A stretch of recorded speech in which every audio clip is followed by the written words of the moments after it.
ജനങ്ങളുടെ ജീവന് ഭീഷണിയാകുന്ന സ്വകാര്യ ബസ്സുകളുടെ പെർമിറ്റ് റദ്ദാക്കണമെന്നാവശ്യപ്പെട്ട് ഡിവൈഎഫ്ഐ കൊട്ടാരക്കര ഏരിയ കമ്മിറ്റിയുടെ നേതൃത്വത്തിൽ കൊട്ടാരക്കര ആർടി ഓഫീസിലേക്ക് മാർച്ചും ധർണയും നടത്തി.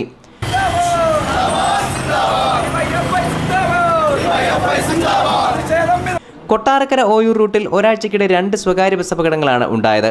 ഇതിൽ 2 സ്ത്രീകൾ മരിക്കുകയും ബൈക്ക് യാത്രികന് ഗുരുതരമായി പരിക്കേൽക്കുകയും ചെയ്തിരുന്നു. കൊട്ടാരക്കര പ്രൈവറ്റ് ബസ് സ്റ്റാൻഡിൽ നിന്നും ആരംഭിച്ച മാർച്ച് ആർടി ഓഫീസിന് മുന്നിൽ പോലീസ് തടഞ്ഞു.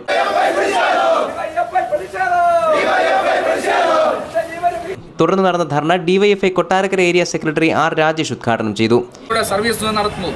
ഈ സർവീസ് നടത്തുന്ന വഴി ആ ബസ്സിൽ യാത്ര ചെയ്യുന്ന ആളുകൾക്ക് മാത്രമല്ല, റോഡുകളിലൂടെ പോകുന്ന മറ്റ് വാഹനങ്ങൾ, അതുപോലെ തന്നെ വഴിയാത്രക്കാർ, ഇവരെയെല്ലാം ഈ അപകടത്തിൽപ്പെടുന്ന ഒരു സാഹചര്യമാണ് ഈ ബസ്സിലെ ഇത്തരം സമീപനവുമായി ബന്ധപ്പെട്ട് മുതലാളിമാരുടെയും അതുപോലെ തന്നെ തൊഴിലാളികളുടെയും സമീപനവുമായി ബന്ധപ്പെട്ട് ഉണ്ടായിക്കൊണ്ടിരിക്കുന്നത്.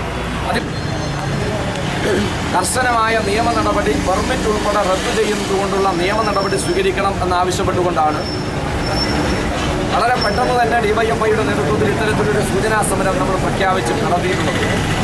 Area president advocate Shine Prabha അധ്യക്ഷത വഹിച്ചു. G Linukumar, K R Santhosh, advocate Nidheesh, S Sreekumar തുടങ്ങിയവർ സംസാരിച്ചു. News bureau, Kottarakkara.